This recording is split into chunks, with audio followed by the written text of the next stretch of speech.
When the soul is taken from the body, the real journey begins. Death is not the end. It is the start of the unseen world, the barzakh. Every one of us will face the grave, whether we lived as kings or as beggars.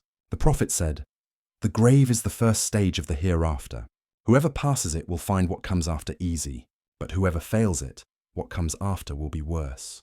Today, let us uncover the 7 shocking moments every soul will face in the grave, and how you can prepare before it's too late.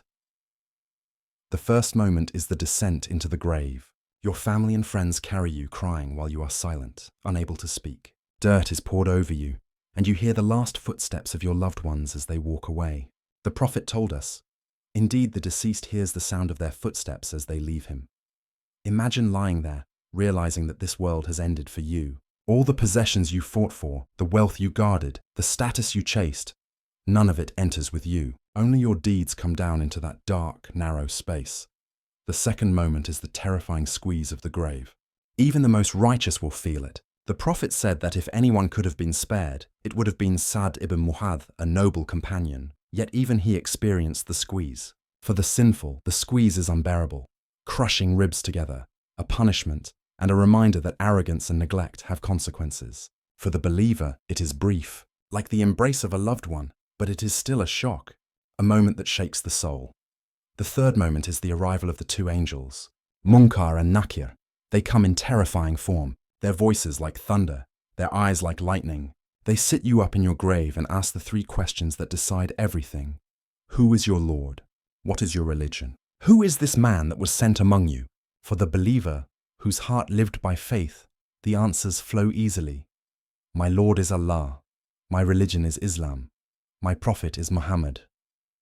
But for the hypocrite and the disbeliever, the tongue stutters. They will say, "I don't know. I used to say what the people said." And then the grave becomes a place of torment. The fourth moment is the exposure of your deeds. The Prophet told us that the righteous person's good deeds will come to them in the grave in the form of a handsome companion, with a pleasant smell, bringing comfort. He will say, "I am your good deeds."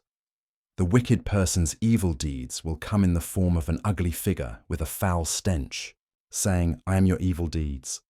In this lonely place, your deeds become your true friends or your worst enemies. No one else can help you now.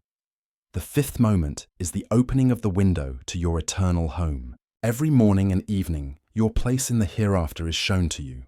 If you are destined for paradise, your grave expands, light enters, and a window to Jannah is opened, bringing the fragrance and comfort of what is to come. But if you are destined for hellfire, the grave becomes a pit of darkness, constricting until it crushes, and a window to Jahannam is opened, filling it with heat and smoke. This vision repeats again and again, reminding the soul where it is headed. The sixth moment is the waiting, long, unending, with no way to measure time. For some, the grave will be like a garden of paradise, a place of rest until the day of judgment. For others, it will be a place of fear and punishment, each moment heavier than the last. The Prophet described the punishments of the grave, people being struck with iron hammers, their cries heard by everything except humans and jinn. Others will be burned or crushed because of sins they thought were small. Gossip, neglecting prayer, arrogance, or betraying trust. Each sin leaves a mark, and in the grave, those marks become torment.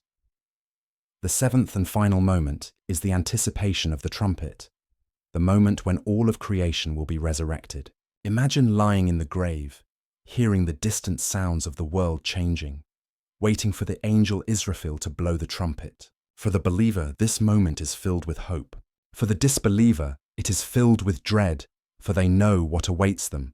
But here is the mercy of Allah. The Prophet gave us shields to protect ourselves from these trials. Memorizing and living by the first 10 verses of Surah Al-Kahf shields you from the greatest trial, the fitna of Dajjal. Consistency in prayer shields you from neglect. Seeking forgiveness purifies you. Charity, even small, becomes light in the grave. And the Qur'an, recited and lived by, comes as a companion, protecting you when no one else can. So the real question is, are you preparing? Are you living today in a way that will bring light to your grave tomorrow? Or are you letting your time slip away, chasing a dunya that will abandon you at the first shovel of dirt? Remember, the Prophet said, "Visit the graves, for they remind you of the hereafter. Stand in a graveyard and imagine yourself there, because soon, very soon, you will be. Brothers and sisters, the grave is coming for all of us. The 7 moments are not fiction. They are reality, and every one of us will live them. You cannot escape them, but you can prepare for them. Hold tight to your prayers. Cling to the Qur'an.